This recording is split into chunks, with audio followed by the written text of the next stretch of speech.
فاروق stories کے دیکھنے والوں کو خوش آمدید کہتے ہیں۔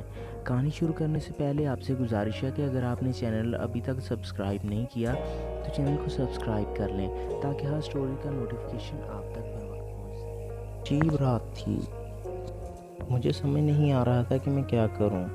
شادی کی پہلی رات ہی اس نے مجھے کہا تھا کہ مجھے ہاتھ مت لگانا، میں کسی اور سے محبت کرتی ہوں، تم کچھ بھی کر لو میری محبت حاصل نہ کر پاؤ گے۔ اس کی آنکھوں میں آنسو تھے۔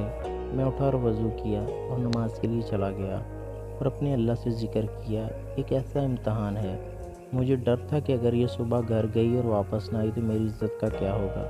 یہ گھر میں یہی نہ کہہ دے کہ یہ نامرد ہے۔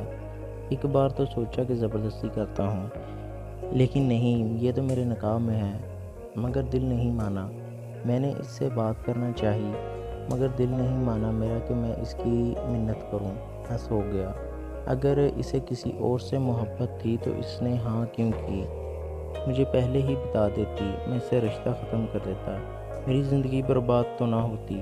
میں شادی پر ساری جمع پونجی لگا چکا تھا۔ صبح وہ اپنے گھر چلی گئی، کوئی بات نہیں۔ 3 دن تک کوئی ہلچل نہیں ہوئی۔ 3 دن بعد اس کی امی کی کال آئی تو میں لینے چلا گیا۔ میں نے وہاں بھی کوئی بات نہیں کی۔ وہ رات کو فون پر کسی سے باتیں کرتی تھی۔ میں نے پوچھا تک نہیں۔ میں نے اسے سارے وقت میں بس ایک بار پوچھا تھا کہ طلاق چاہیے، اس نے کہا نہیں۔ اس کا فون پر جو عاشق تھا اس کا مجھے کوئی مطلب نہیں تھا۔ 7 ماہ ایسے ہی گزر گئے۔ ایک دن اس نے پوچھا کہ ایک بات پوچھوں۔ میں نے کہا پوچھو۔ اس نے کہا کہ آپ کو مجھے دیکھ کر طلب نہیں ہوتی؟ میں نے کہا کہ 25 سال کنٹرول رکھا تو تجھے کیا لگتا ہے اب نہیں رکھ سکتا؟ مگر آج بات کچھ اور تھی۔ میرے دوست نے مجھ سے کہا کہ تمہاری بیوی کسی اور مرد کے ساتھ کسی ہوٹل میں بیٹھی تھی۔ مجھے آج اس پر غصہ آ رہا تھا۔ میں نے اس کی عزت رکھی، اس نے میری عزت نہ رکھی، مگر کی طرف چل دیا۔ اس کو آواز دی اور ایک ایسا زوردار تھپڑ مارا کہ میری انگلیاں اس کے منہ پر چھپ گئی۔ اس کو کہا کہ اب تم اپنے گھر جاؤ اور آج سے میری طرف سے آزاد ہو، طلاق چاہیے ہو تو کہہ دینا، مگر میرے ساتھ میرے گھر میں نہیں رہ سکتی۔ وہ عورت آج بھی اپنے گھر ہے۔ طلاق نہیں مانگی اس نے۔ جس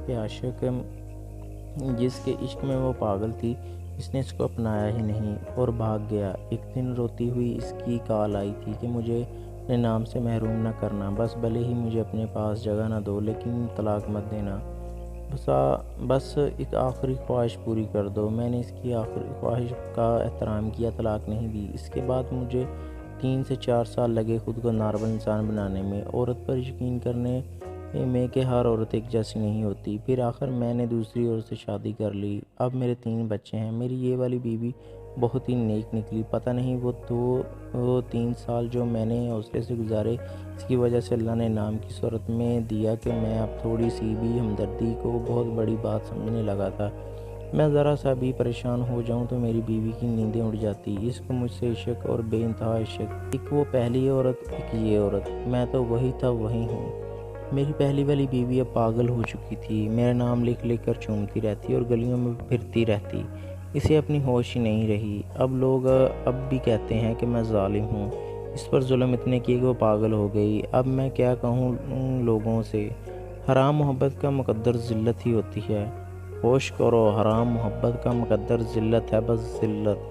تو دوستو کیسی لگی آج کی سٹوری؟ چینل کو سبسکرائب کرنے کے ساتھ ساتھ ویڈیو کو ضرور لائک کریں تاکہ ہر سٹوری کا نوٹیفیکیشن آپ تک پہنچ سکے۔ Thanks for watching.